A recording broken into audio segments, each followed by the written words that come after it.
Bitter criticism Friday. I'm in love. I'm always in love. I'm going to read a little more from Russia Today. Forbidden news for the free world. I'm reading this news. Let's read something from Putin announces Russian naval expansion.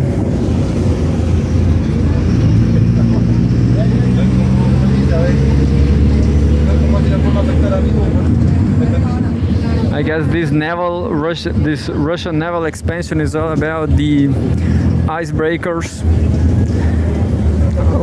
You'll see, I guess.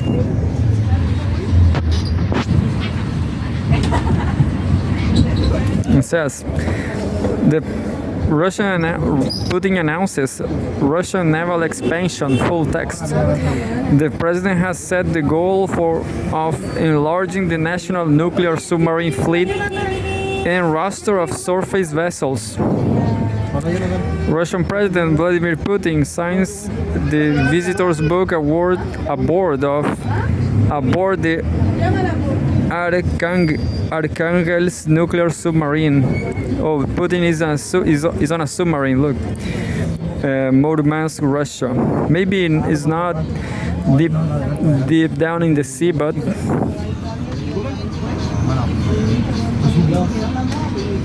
so Vladimir Putin is not so young anymore. He shows signs of aging. He is signing the visitors book. Oh no, he's signing the visitors. Yeah, the visitors book. President Vladimir Putin has announced plans for the future development of Russia's navy. The president made the comments on Thursday in Murmansk during a meeting with the crew of the Arkhangelsk nuclear submarine, Yasen M-class vessel that equipped with Zircon hypersonic missiles. Moscow sees its navy as a cornerstone of the country's security and a key counterweight in the global strategic balance, Putin said. He announced plans to build 5 more vessels of the same class, 3 more smaller Borei A-class submarines, as well as a number of surface ships by 2050. Here is Putin's speech in full. President of Russia, Vladimir Putin, comrades, good evening. Oh, this is a huge text. No. Well, that's it. This is a huge text. I like Vladimir Putin, but you have to understand, I have no time for the full text.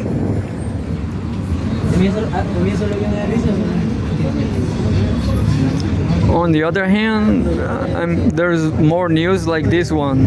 Kiev can't control its own military, Kremlin. Ukrainian forces continue to attack Russian energy infrastructure in violation of the US-backed ceasefire, according to Dmitry Peskov.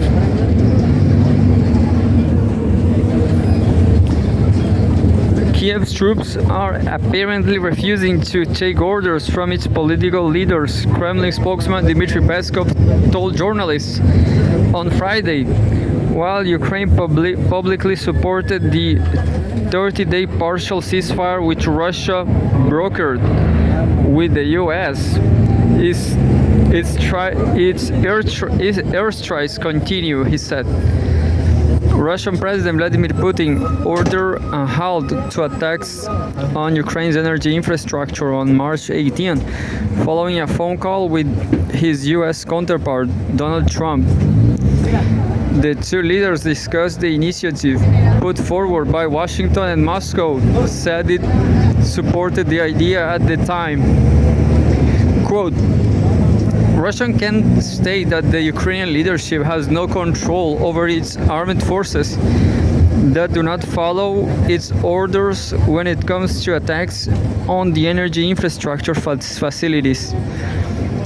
end quote, Peskov said, adding that attempts to strike Russian infrastructure, quote, take place on a daily basis, end quote. Russia and the US also agreed on a list of energy facilities that should not be targeted as part of the truce earlier this week. The list included nuclear power plants, oil and gas facilities, and hydroelectric power plants. However, it is unclear if the Ukrainian government gave any order to its troops afterwards. The Kremlin then said that it intended to maintain the 30-day partial ceasefire as a gesture of goodwill to Washington. Even if Kiev fails to honor it, the Russian Foreign Ministry has warned that Moscow reserves the right to withdraw from the agreement. Quote, if Ukraine had joined the ceasefire and gave relevant orders to its armed forces, they are apparently not being followed, end quote.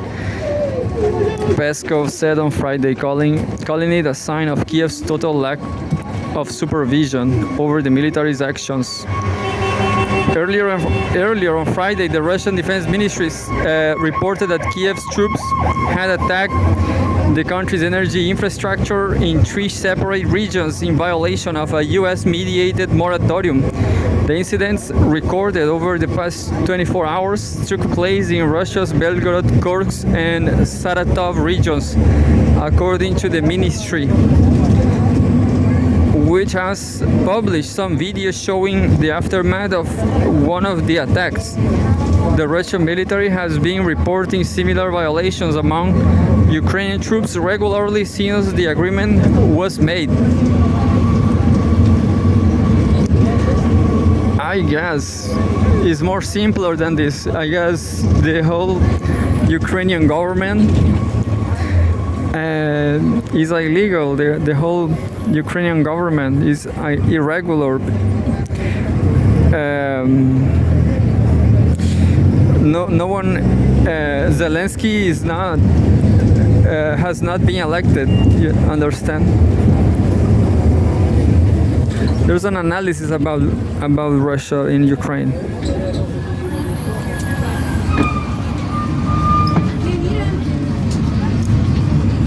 There's an analysis is by Vitaly Ryumshim. March 27. Putin's move. Why Ukraine fears the ceasefire deal it helped shape. Kiev pushed for a deal. Now it's nervous about the outcome. By Vitaly Ryumshim, journalist, political analyst. And there's Russian President Vladimir Putin in the photograph. A month of intense diplomacy has paid off. Russia and Ukraine, with US mediation, have reached their first formal agreement, so far limited to reducing hostilities.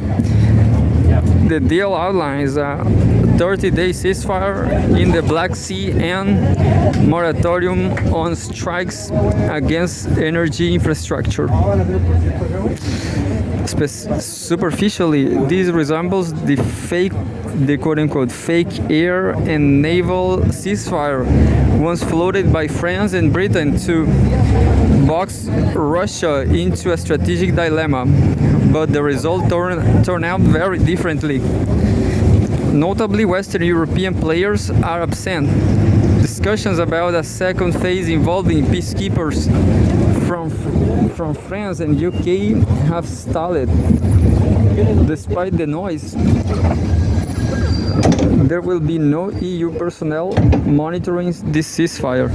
Instead, Russia has used the talks to extract value concessions from the Trump administration. Chief among them help regaining access to global agricultural markets. The US has now placed sanctions relief for Roselkosbank, Russian food and fertilizer exporters, and shipping access to international ports on the agenda. These were very demands for these were these were the very demands Moscow had raised during the original 2022 Black Sea Grain Initiative, but at the time it received only vague UN assurances. Now Russia has formed traction. The energy trust also titled in Moscow's favor. Ukraine has wanted it to apply to all critical infrastructure, but the final version, negotiated by Russia and the US, is much narrower. It restricts attacks only on energy-related targets: oil refineries, power plants, hydroelectric stations, pipelines, and so forth. This specificity robs Kiev of opportunities to claim Russian ceasefire violations. But there are caveats, the biggest. It remains unclear whether the ceasefire has actually come into force. All three parties have issued contradictory statements with conflicting terms. On the Black Sea deal, for instance, the Kremlin says the ceasefire will not begin until sanctions are lifted. It also claims the agreement allows Russia to inspect all ships heading to Ukrainian ports for weapons. However, the Ukrainian and US versions omit these conditions. Kiev even asserts that Russian naval vessels are buried from the western Black Sea and that the ceasefire started on March 25th March. Yeah. Similarly, the timeline for the energy truce is disputed. Moscow insists it began on March 18, the day of the Putin-Trump phone call. If so, Ukraine is already in breach. Recent attacks on Russian infrastructure, such as the strike on the Zhutzya gas station, occurred after that date. It's no surprise that Zelensky insists the ceasefire only began a week later. And for me, it's done.